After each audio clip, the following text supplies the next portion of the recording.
A bear has hundreds of pounds of meat on it, so why is bear paw the only dish anyone ever talks about? The answer is actually pretty simple.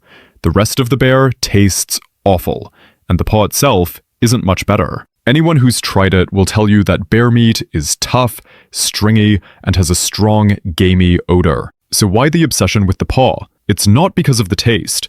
A bear paw on its own is basically flavorless.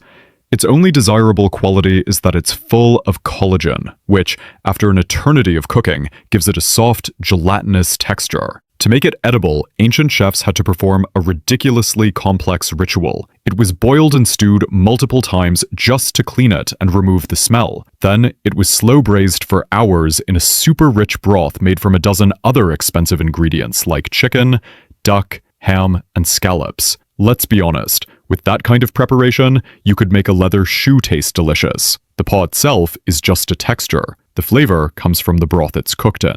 So why was it so famous? The first reason is that the ancient elite who could afford it were often old men with bad teeth who preferred soft, mushy foods. The second, and more important reason, is that it was the ultimate status symbol. Eating bear paw wasn't about enjoying a meal. It was about showing off. The dish was a gigantic waste of resources.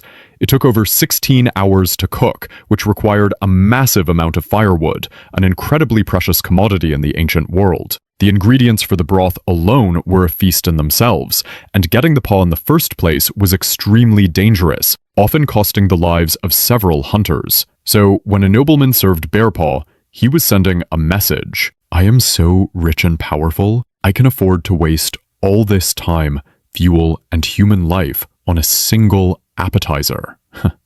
It's the ancient equivalent of buying a Birkin bag. You're not buying it for its utility, you're buying it for the flex. In more modern times, before wildlife protection laws, it became famous as the ultimate test of a chef's skill. Because it was so rare and difficult to prepare, any chef who could actually make it taste good was considered a master.